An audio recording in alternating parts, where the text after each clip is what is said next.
Госпожо, как се казвате? Лиляна Тодорова Микушска. Лекувал съм вашата дъщеря.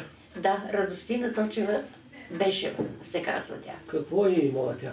Ами дойдохме с диагноза цироза на черния дроб. Цироза на черния дроб? Да, така. Доста сериозна диагноза. От лекарите, да.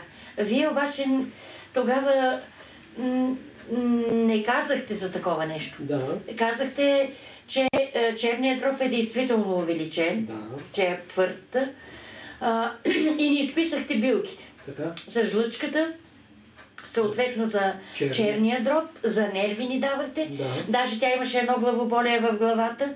Ни давахте някакви компресите и правих. Така. Но не ги направихме целите, защото тя се оплаква от, че по-силно я заболява главата. Така. Правихме няколко, нали? Да. Но от това нещо, значи, получи облегчение. Облегченията ги получи.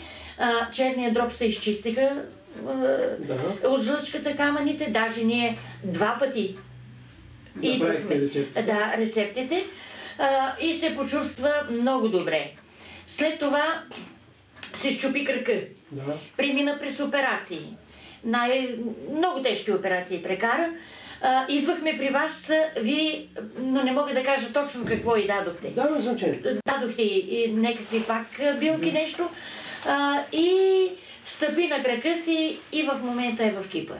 Пак на работа. Работи. Работи, да. Като ние... Не консумира алкохол. Не консумира алкохол, абсолютно.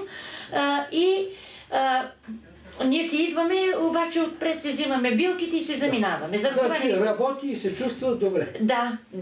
И то много добре. Добре, благодаря ви много.